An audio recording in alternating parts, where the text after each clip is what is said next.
Ciao a tutti!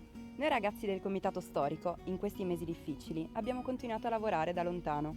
Con la speranza di poter organizzare il nostro Tempus, quel che per Gemona è un momento di festa e di ritrovo.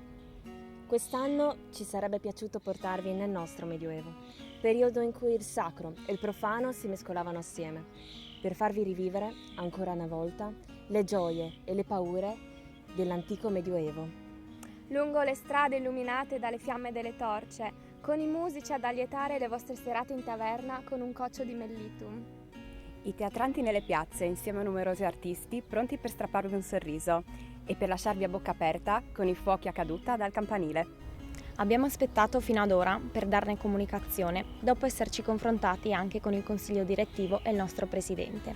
E purtroppo Tempus, così come lo conoscevamo tutti, non può garantire la sicurezza dei numerosi visitatori. Per questo motivo l'edizione di Tempus Est Iucundum di quest'anno è rimandata al 2021.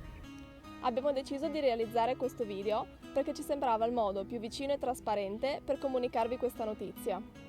Ma non disperate, abbiamo già delle idee del progetti per il futuro su cui stiamo lavorando per garantirvi un'edizione memorabile nel 2021. Continuate a seguire la nostra pagina perché ci saranno delle novità per agosto 2020. Anche di questi tempi, infatti, Tempus Est Iucundum!